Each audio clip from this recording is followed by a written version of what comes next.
శ్రీమాత్రే నమః. మనిషి పుట్టినప్పటి నుంచి మరణించే వరకు అనుసరించే విధానం ఒకటి ఉంది భారతీయ సంస్కృతిలో. అదేంటంటే జాతకాలు. అంటే జనన కాలం నుంచి మరణకాలం వరకు అసలు మనిషి యొక్క జీవితంలో ఏది ఎలా జరిగిందో అవన్నీ కూడా నిర్ణయించేటువంటి జ్యోతిష శాస్త్రం చాలా సుప్రసిద్ధమైనది. జ్యోతిష శాస్త్రంలో ఏదైతే మన మహర్షులు సూచించారో అది తూచా తప్పక జరిగి తీరుతుంది. కాకపోతే అది సరైనటువంటి జ్యోతిష్యుల యొక్క చేతిలో పడాలి. అంతే తప్ప ఎవరు పడితే వాళ్ళు చెప్తే అది చెడు పర్యవసానానికి దారితీస్తుంది. అటువంటి జ్యోతిష శాస్త్రంలో మనం ఎన్నో విశేషాలు తెలుసుకోవాలి ప్రాథమిక జ్ఞానం కోసం. ఈరోజు జనన కాల నక్షత్ర దోషాలు అంటే తెలుసుకుంటే చాలు అనే ఉద్దేశంతో ఈ అంశం తీసుకున్నాను. మొదటగా ప్రార్థన. వ్యాసం వసిష్ఠనప్తారం శక్తే పౌత్రమకల్మషం పరాశరాత్మజం వందే శుకతాతం తపోనిధిం. పిల్లలు పుట్టినప్పుడు నక్షత్రము మంచిదేనా, దోషములేమైనా ఉన్నాయా, ఒకళ్ళ శాంతి ఏమైనా అవసరమా అను సందేహం ప్రతి తల్లిదండ్రులకు కలుగుతుంది. అసలు ఏ నక్షత్రములలో జన్మించినప్పుడు ఏ దోషాలు కలుగుతాయి, దోష పరిహారాలు ఏమిటి, దోష నక్షత్రములలో జన్మించిన పిల్లలకు నక్షత్ర జపము, నవగ్రహ శాంతి, హోమము, నూనెలో నీడలు చూచటం, రుద్రాభిషేకం మొదలైనటువంటి శాంతిని తప్పనిసరిగా జరిపించాలి. కొన్ని విశేష శాంతి కలిగిన నక్షత్రాలకు శాస్త్రోక్తముగా విశేషాంతి చేయాలి. ఉదాహరణకి ఇప్పుడు ఒక నక్షత్రాల ప్రకారం అశ్విని నక్షత్ర 1వ పాదంలో జన్మించిన పిల్లల వలన తండ్రికి దోషం. ఈ దోషం 3 నెలలు ఉంటుంది. ఇక్కడ గమనించే విషయం ఏమంటే రేవతి అశ్విని నక్షత్రముల మధ్య సుమారు 48 నిమిషాల సంధికాలం ఉంటుంది. ఈ సంధి సమయంలో జన్మించిన శిశువుకు ఆయుర్దాయము తక్కువగా ఉంటుంది. అశ్విని 2, 3, 4 పాదములో జన్మించిన వారికి దోషము లేదు. 2 భరణి 1, 2, 4 పాదములలో జన్మించిన వారికి దోషము లేదు. 3వ పాదములో ఆడపిల్ల పుడితే తల్లికి, మగపిల్లవాడు పుడితే తండ్రికి దోషం కలుగును. ఈ దోషము 23 దినముల వరకు ఉంటుంది. కృతికా నక్షత్రములో 3వ పాదము జన్మించిన స్త్రీ తల్లికి, పురుషుడు తండ్రికి సామాన్య దోషం కలుగజేస్తుంది. 1, 2, 4 పాదములలో జన్మించిన వారు స్వల్ప దోషములు కలుగజేస్తారు. 4 రోహిణి నక్షత్రము 1వ పాదములో జన్మించినట్లయితే మేనమామకు, 2వ పాదం తండ్రికి, 3వ పాదం తల్లికి దోషమని, 4వ పాదం మాత్రం దోషము లేదని కొందరి అభిప్రాయం. సామాన్యంగా ఈ నక్షత్రములో పుట్టడం వలన మేనమామకు గండము. అలాగే తప్పక శాంతి అవసరము. శ్రీకృష్ణ పరమాత్ముడు ఈ నక్షత్రమునందే జన్మించాడు, మేనమామ గండంలో పుట్టాడు. అందువలనే కంసుడు నాశనమయ్యాడని పురాణాల వచనము. మృగశిర 1, 2, 3, 4 పాదాలు జన్మించిన వారికి ఏ విధమైన దోషము లేదు. అమ్మయ్య. ఆరుద్ర నక్షత్రము 1, 2, 3 పాదములలో జన్మించిన వారికి దోషం లేదు. 4వ పాదమున జననము జరిగిన సామాన్య శాంతి అవసరము. 7 పునర్వసు నక్షత్రంలోని 4 పాదాలు అన్నీ మంచివే, ఏ విధమైన శాంతి అవసరం లేదు. రాముడి యొక్క నక్షత్రం. జై శ్రీరామ్.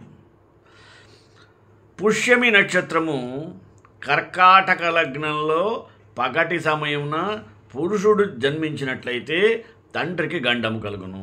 రాత్రి సమయాన స్త్రీ జన్మించినచో తల్లికి గండము కలుగును. పుష్యము నక్షత్రంలో జన్మించిన వారి వలన 1వ పాదం మేనమామలకు, 2వ పాదములో తల్లిదండ్రులకు దోషం కలిగింతురు. 3, 4 పాదములు పుట్టిన వారికి సామాన్య దోషం ఉంటుంది. వీరికి శాస్త్రోక్తంగా శాంతిని చేయించాలి. ఆశ్లేష నక్షత్రంలో 1వ పాదమున పుట్టిన వారికి దోషము లేదు. 2వ పాదమును శిశువునకు, 3వ పాదము తల్లికి, 4వ పాదము తండ్రికి దోషము. 4వ పాదమును జన్మించిన వారికి విశేష శాంతి చేయించుట చాలా అవసరము. ఈ నక్షత్రం యొక్క చివరన 24 నిమిషములు సంధి ఉంటుంది కనుక తప్పదు. ఇక 10వది మఖా నక్షత్రం. మఖా నక్షత్రం 1వ పాదంలో జననమైతే 5 నెలల వరకు తండ్రికి దోషము. మఖ నక్షత్ర ప్రారంభ సమయంలో మొదటి 24 నిమిషాల అత్యంత దోషము. 3వ పాదమున పుట్టిన వారి వలన తల్లి తండ్రి ఇద్దరికీ దోషము. 2, 4 పాదములో జన్మించినట్టు దోషము లేదు. ఇక పుబ్బ నక్షత్రంలో 1, 2, 3, 4 పాదాల్లో జన్మించిన వారికి ఎటువంటి దోషము లేదు. ఇక ఉత్తరా నక్షత్రం. ఈ ఉత్తర నక్షత్రం 1, 4 పాదముల్లో జన్మించినట్లయితే తల్లి తండ్రి అన్నలకు మాత్రం దోషం ఉంటుంది. మిగతా 2, 3 పాదములో పుట్టిన వారికి ఎటువంటి దోషము ఉండదు. తర్వాత హస్త నక్షత్రం. 3వ పాదములో పుట్టిన పురుషుని వలన తండ్రికి, స్త్రీ వలన తల్లికి దోషము కలుగును. మిగతా 1, 2, 4 పాదాలలో జన్మించిన వారికి ఎటువంటి దోషము లేదు. ఇక చిత్తా నక్షత్రం గురించి చూద్దాం. చిత్తా నక్షత్రంలో 1వ పాదము తండ్రికి, 2వ పాదము తల్లికి, 3వ పాదము తోడబుట్టిన వారికి దోషము కలిగిస్తుంది. 4వ పాదంలో జన్మించిన వారికి సామాన్య దోషాలు మాత్రమే కలుగుతాయి. స్వాతి. ఉన్న నక్షత్రాల్లో విశేషమైనటువంటి దోషాలే లేనటువంటి నక్షత్రాలు పునర్వసు తరువాత స్వాతి నక్షత్రం.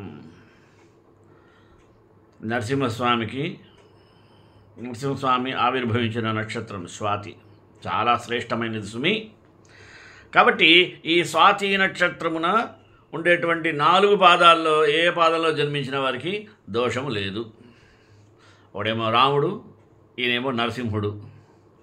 ఇక విశాఖ నక్షత్రమున జన్మించిన వారికి మరుదులు మరియు బావలకు దోషము కలుగును.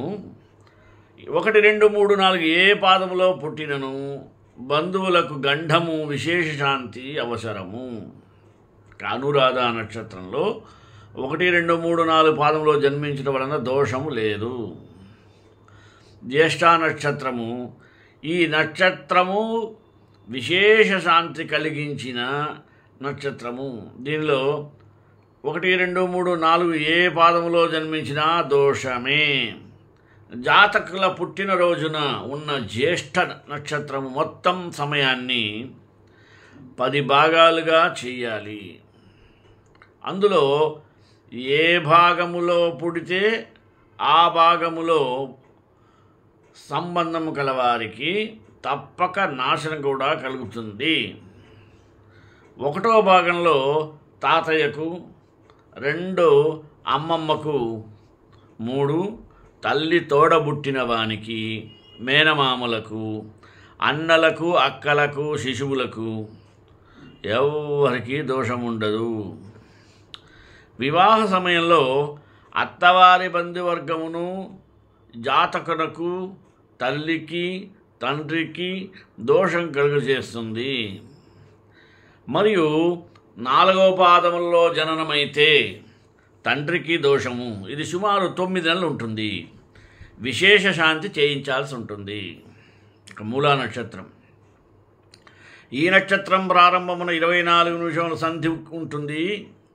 ఈ నక్షత్రంలో 1వ పాదము జన్మించిన వారికి ఆ తండ్రికి రెండవ పాదము తల్లికి, మూడవ పాదం ధనమునకు నాశనాన్ని కలిగిస్తుంది. నాలుగవ పాదమున జననం జరిగిన దోషం లేదు. మూలా నక్షత్ర సమయమును మొత్తం 12 భాగాలుగా విభజించి దోషాలు తెలుసుకోవాలి. అన్ని నక్షత్రాల్లో మూలా నక్షత్రం చాలా క్రిటికల్ అయినటువంటిది. 12 భాగాల్లో 1వ భాగం తండ్రికి దోషము, 2వ భాగం తల్లికి దోషం, 3 అన్నలకు, 4 భాగస్వాములకు, 5 పిల్లనిచ్చే మాతృభూమికి, 6 చిన్నాన్న పెద్దనాన్నలకు, 7 పిన్నమ్మ పెద్దమ్మలకు మరియు మేనమామలకు, 8 అసలైనటువంటి ధనమునకు, 9 జీవన నాశనం చేసుకోవడానికి, 10 దరిద్రుని కలిగిస్తుంది, 11 మృత్యులుగా తయారవుతారు, 12 జాతకునికి నాశనము కలుగజేస్తుంది. జ్యేష్ఠ మూల నక్షత్రములలో జన్మించిన వారి దోషమును వివాహకాలం వరకు ఉంటుంది. నవగ్రహ శాంతి వలన జరపడం వలన జప తప దానములు ఇచ్చడం వలన కూడా దోషములు తొలగుతాయి. ఇక పూర్వాషాఢ, ఈ నక్షత్రము పగటి వేళలో కుమారుడు జన్మించిన తండ్రికి ఆపదలు కలుగును. 2, 3 పాదముల్లో స్త్రీ కానీ పురుషుడు కానీ ఎవ్వరు పుట్టినప్పటికీ తల్లిదండ్రి ఇద్దరికీ గండము. 4వ పాదమున జనన దోషం లేదు అనేది తెలుసు.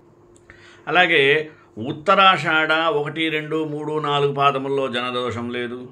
శ్రవణ నక్షత్రం కూడా అంత గొప్పది. 1, 2, 3, 4 పాదంలో జనన దోషం లేదు. ధనిష్ట కూడా ఏ పాదంలో కూడా దోషం లేదు. అలాగే శతభిష నక్షత్రం లేదు. పూర్వభాద్రాలో 1, 2, 3 పాదంలో మాత్రం జనన దోషము లేదు, కానీ 4వ పాదంలో సామాన్య దోషము. ఇంకా 26వ నక్షత్రం ఉత్తరాభాద్ర. ఈ భాద్రలో కూడా 4 పాదాలకి దోషం లేదు. చివరిది రేవతి నక్షత్రం. 1, 2, 3 పాదాల్లో జనన ముందుకు దోషం లేదు, కానీ 4వ పాదంలో దోషము. ఈ రేవతి నక్షత్రము చివరి ఘడియలో జన్మించిన మృత్యుంజయ జపాలు, రుద్రాభిషేకము తప్పనిసరిగా చేయించాలి. ఈ నక్షత్రములనే కాకుండా ప్రేగులు మెడలో వేసుకొని పుట్టిన, కాళ్ళు మొదట బయటకు వస్తూ జననం జరిగిన, దుష్ట తిథి దోషము, వర్జ్యము, దుర్ముహూర్త కాలము ఎందును గ్రహణ సమయంలోనూ జన్మించిన వారికి శాంతి చేయించుట చాలా ముఖ్యము. సరే, ఇంత జరిగిన తర్వాత మనం తెలుసుకోవాల్సింది ఏంటంటే జన్మపత్రిక ఎప్పుడు వ్రాయించుకోవాలి.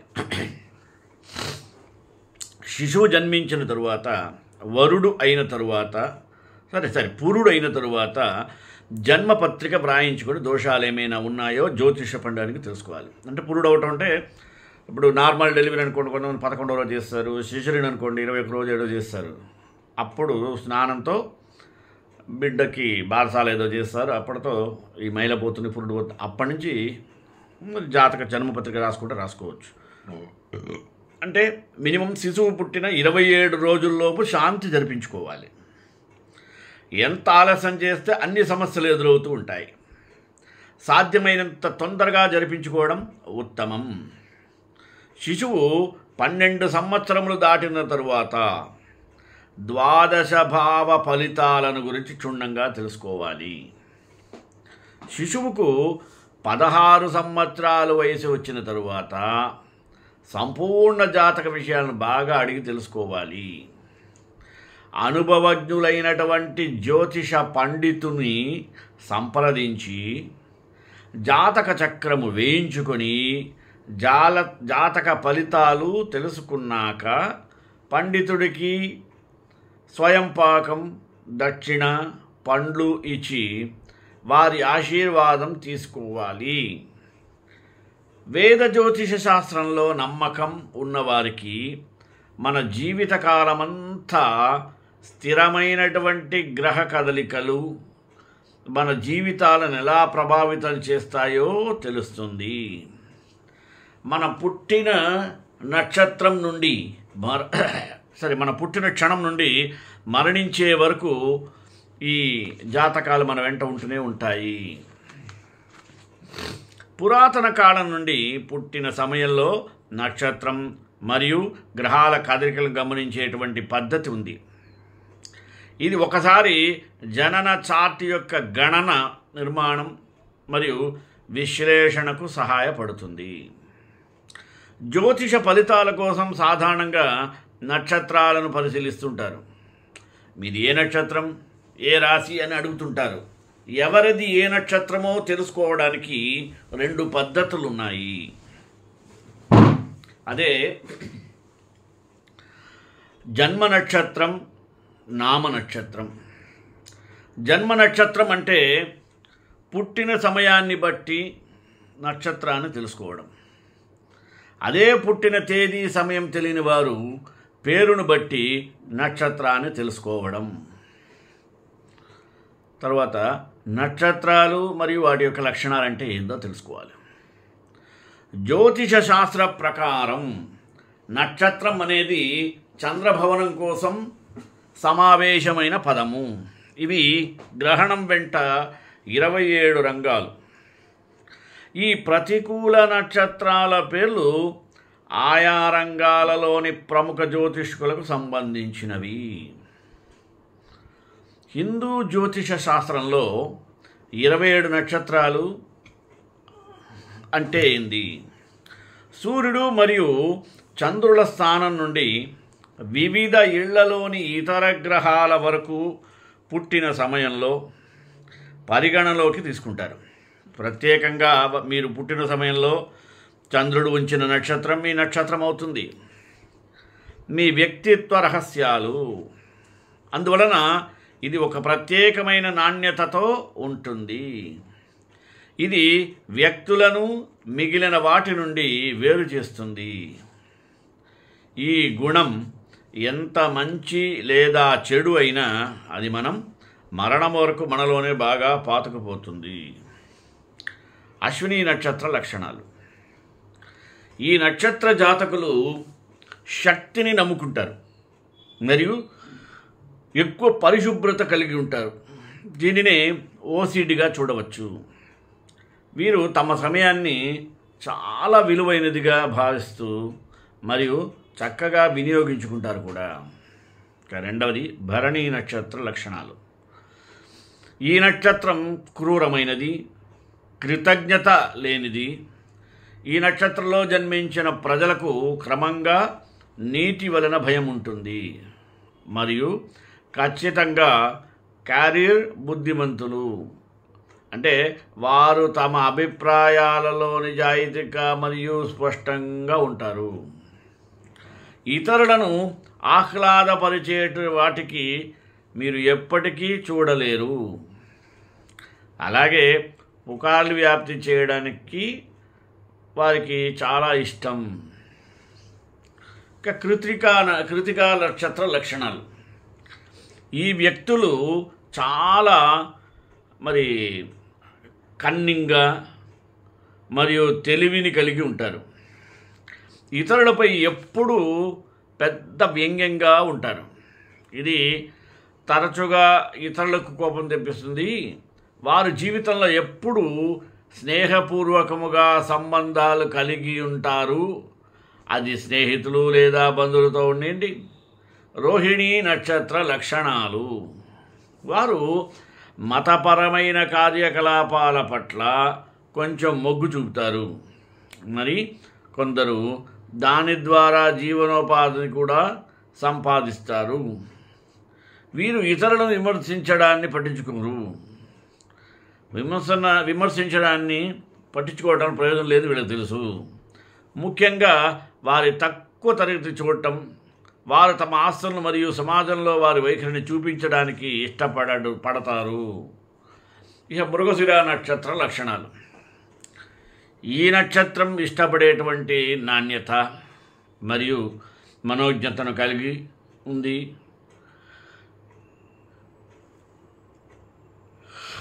ఈ నక్షత్రం వారు ఎల్లప్పుడూ ఆర్థిక మరియు వ్యక్తిగత ఇబ్బందులను ఎదుర్కొంటారు, కానీ దానిని ఎప్పటికీ బహిరంగపరిచి పరిస్థితికి రానివ్వరు. ఆర్ద్ర నక్షత్రం లక్షణాలు. ఈ వ్యక్తులు తమ చుట్టూ ఉన్నటువంటి వారికి మానసికంగా వేరు చేయబడ్డారు.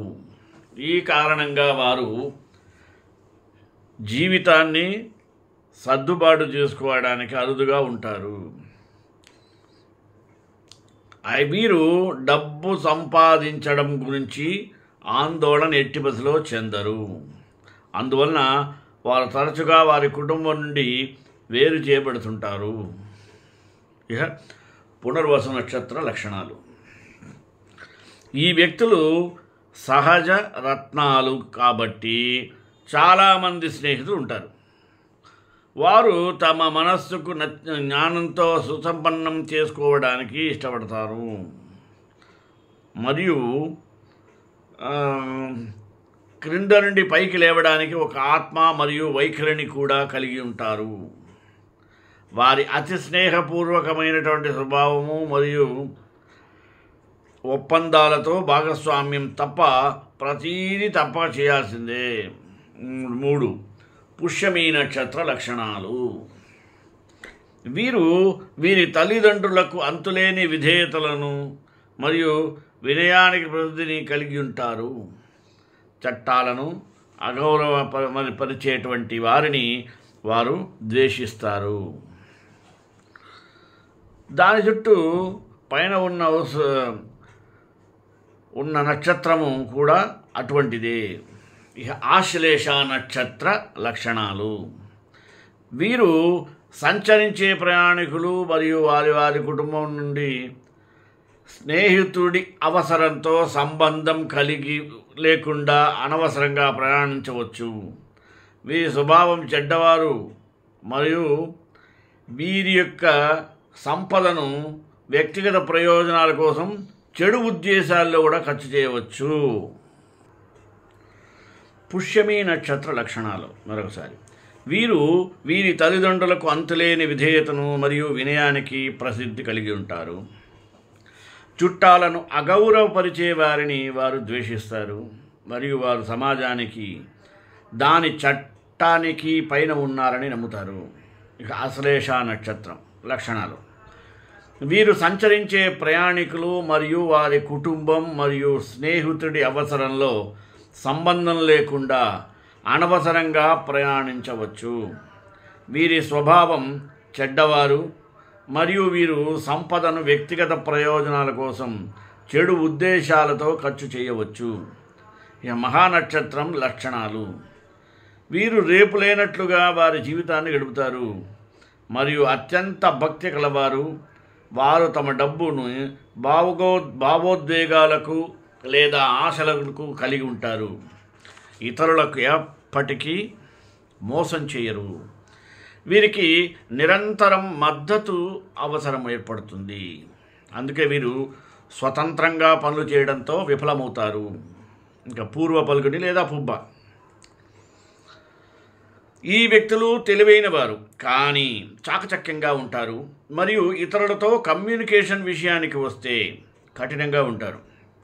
వారు నమ్మదగిన నిజాయితీపరులు మరియు ఏదైనా అన్యాయానికి మరియు ఏదైనా చట్టవిరుద్ధమైన చర్యలకు వ్యతిరేకంగా వారు ఏకైక వైఖరిని తీసుకుంటారు. ఇక ఉత్తర పాల్గొని నక్షత్ర లక్షణాలు. వీరు స్వచ్ఛందము మరియు దయగల హృదయానికి పేరుగాంచారు. ఈ లక్షణాలు ఉన్నవారికి కీర్తి మరియు సమాజంలో మంచి స్థానం సంపాదిస్తారు. వీరు ఎల్లప్పుడూ శత్రువులతో విజయవంతమవుతుంటారు. ఇది ప్రజల్లో వ్యవహరించడానికి వీలు కల్పిస్తుంది కదా. ఇక హస్త నక్షత్ర లక్షణాలు. వీరు ఆధ్యాత్మిక పరంగా మొగ్గు చూపుతారు మరియు విద్యావేత్తల పరంగా నేర్చుకున్న వ్యక్తులు. వారు ఉద్యోగాలలో కూడా రాణిస్తారు. ఇందులో చాలా ప్రయాణాలు ఉంటాయి. చిత్తా నక్షత్ర లక్షణాలు. వీరు తమ శత్రువులపై చాలా ధైర్యంగా ఉంటారు మరియు వారి ప్రయోజనం కొరకు రాజకీయాలను ఎలా మరియు ఎక్కడ ఉపయోగించుకోవాలో బాగా తెలిసినటువంటి వారు. ఈ నక్షత్రం వారికి చాలామందికి ఉన్నత విద్యాభ్యాసం చేసి ఉంటారు. మరి జ్ఞానం కొరకు జీవితాంతకాలం కష్టపడుతూనే ఉంటారు వీళ్ళు. మరి స్వాతి నక్షత్ర లక్షణాలు. ఈ స్వాతి నక్షత్ర లక్షణాలు స్వాతి నక్షత్రం వారి చుట్టుపక్కల ప్రజలు తమ అంతులేని శక్తిని మంచి ఉపయోగంలోకి తీసుకురావడానికి మార్గనిర్దేశకం కనుక చేయకపోయినట్లయితే అవి వినాశకరమయ్యేవి. వారు సరసాలాడుతుంటారు. ఇది వారు తరచుగా వారిని ఈ ఇబ్బందిలోకి నెట్టేస్తుంది. ఇక విశాఖ నక్షత్ర లక్షణాలు. వారి వారి ఫలితాల యొక్క ఆలస్యం కానీ విస్తృతమైన ఫలితాలను పొందుతారు. వారు దీర్ఘకాలిక లాభాలను ఊహించుకోకుంటారు. అందుకనే ఈ నక్షత్రంలో పుట్టిన వాళ్ళు తమ జీవితం లోపాలను పట్టించుకోవడం లేదు. వారు ఒప్పుకోకపోవచ్చు, కానీ ఇతరుల విజయానికి రహస్యంగా అసూయపడతారు. వారు పెద్ద సామాజిక వృత్తాన్ని కలిగి ఉంటారని ఇష్టపడకనందున ఇది తరచుగా చెడుకు దారితీస్తుంది మరియు ఆగ్రహాన్ని కూడా కలిగిస్తుంది. ఇంకా అనురాధ నక్షత్ర లక్షణాలు. వీరి యొక్క హఠాత్తుగా వైఖరి కారణంగా వీరు తరచుగా వాలి జీవితంలో అడ్డంకులను ఎదుర్కొని ఉంటారు. ఈ నక్షత్రం ప్రజలు వారి తల్లిదండ్రులతో సంబంధాలను దెబ్బతీస్తారు. వారు వారి యొక్క ఆహారపు అలవాట్లను తీవ్రంగా ఉంటాయి. ఆరోగ్య సమస్యలు కూడా కొని తెచ్చుకుంటారు. ఇక జ్యేష్ఠ నక్షత్ర లక్షణాలు. ఈ వ్యక్తులు అద్భుతమైనటువంటి శారీరక దృఢత్వం మరియు మంచి శారీరక రూపంతో జన్మిస్తారు. వీరు దృష్టి పెట్టడం చాలా కష్టం. అందుకే వారు జీవితంలో స్థిరంగా ఉంటారు మరియు వృత్తులను మూలపురుషంగా చూస్తారని అనుకోవాలి. ఇక మూలా నక్షత్ర లక్షణాలు. ఈ వ్యక్తులు తరచూ ఆర్థికంగా విజయవంతమవుతాయి మరియు భౌతికంగా సౌకర్యమైనటువంటి జీవితాన్ని గడుపుతారు. ఎందుకంటే వారు తమ ప్రయాణంలో సంపాదించిన అన్ని జ్ఞానం మరి వలన వారు శాంతి మరియు ప్రేమ గల వ్యక్తులు. కానీ వారి జీవితంలో శాంతికి ఆటంకం లేదు, కానీ జీవితాంతంలో శాంతికి మరి ఆటంకం కలిగించే వారికి హింసాత్మక పరంపర ఉంటుంది. ఇక పూర్వాషాఢ 4 నక్షత్ర ఫలితాలు. వీళ్ళు ఇతరులతో పోల్చుకుంటారు, అది ఎప్పటికీ చేరాదు. ఇతరులు కూడా ఎటువంటి వాదన ద్వారా కాకుండా ఏమంటారంటే వారికి ప్రత్యేకంగా వివరాలు చెప్పాల్సి వస్తుంది. వాళ్ళు బాగా ఆలోచించి మాత్రమే నిర్ణయం తీసుకోవడం చాలా అవసరం. అదే ఒక్కోసారి తార్కిక బుద్ధి అనేది వీళ్ళకి ఉండకపోవచ్చు. తరువాత ఉత్తరాషాఢ నక్షత్రం లక్షణాలు. వీరు వర్క్ హాలిక్, కానీ వారు ఆసక్తిని కోల్పోతే వీరంతా సోమరితనం మరొకసారి ఉండదు. ఆత్మ పరిశీలనతో వీరు పరిశీలన భావిస్తారు మరియు వీరు ప్రారంభించిన వాటిని కూడా పూర్తి చేయరు. వ్యక్తులు అంటే వ్యక్తులు ఇతరులను అంత సులభంగా నమ్మరు. శ్రవణ నక్షత్రంలో ఉండే వాళ్ళ లక్షణాలు. వారు పవిత్ర గ్రంథాలను బాగా అందించుకోవడానికి మరి జ్ఞానం సహనం యొక్క శక్తితో శత్రువులను నాశనం చేస్తారు. వారు సహాయం చేసేవారికి గౌరవం మరియు విశ్వాసాన్ని అరుదుగా పొందడానికి ఆకారం ఇదే కారణం. ధనిష్ట నక్షత్ర లక్షణాలు. మరి ధనిష్ట నక్షత్రం కనుక చూసినట్టయితే ఈ వ్యక్తులు కోపం తెచ్చుకుంటారు మరియు అపరాధిని తమే శక్తితో అణిచివేసేందుకు నిశ్చయించుకుంటారు. ఈ నక్షత్రం వ్యక్తులు ఆలస్యమైన జీవితాన్ని లేదా సంతోషకరమైన వివాహ జీవితాన్ని పొందుతాను. ఇక శతభిష నక్షత్రం. వీరు సరళంగా ఉండటానికి ఇష్టపడతారు మరియు సూత్రప్రాయమైనటువంటి మరియు గందరగోళమైనటువంటి సర్వత్రం సరళమైన నీ జీవితాన్ని గడుపుతారు. ఈ నక్షత్రం మరి పుట్టినవారు భక్తి వైరాగ్యవంతులుగా మరియు దంపక అంటే దృక్కి సంబంధించినటువంటి విశేషాలన్నీ కూడా సులభంగా తెలుసుకుంటారు. స్వంత జీవితాలపై దృష్టి పెడతారు, నమ్ముతారు కూడా. తర్వాత పూర్వభాద్ర నక్షత్రము. ప్రపంచంలోని 7 వింతలు మనిషిని అనేక ప్రయోజనాల కొరకు తమను త్యాగం చేయడానికి వారు పట్టించుకోరు. దాతృత్వం ఏ విషయానికి వస్తే వారు కొంచెం అనే చిత్తము ఎక్కువగా ఉంటాయి. వారు చాలా అనుకూలమైనటువంటి మైండ్ సెట్ ఉంటుంది. వారు చాలా పరిస్థితులను హాట్గా చూస్తుంటారు. ఉత్తరాభాద్ర లక్షణాలు చూడండి. అవయవ నక్షత్రాలు నీకు ఏమీ కీడు చేయవు.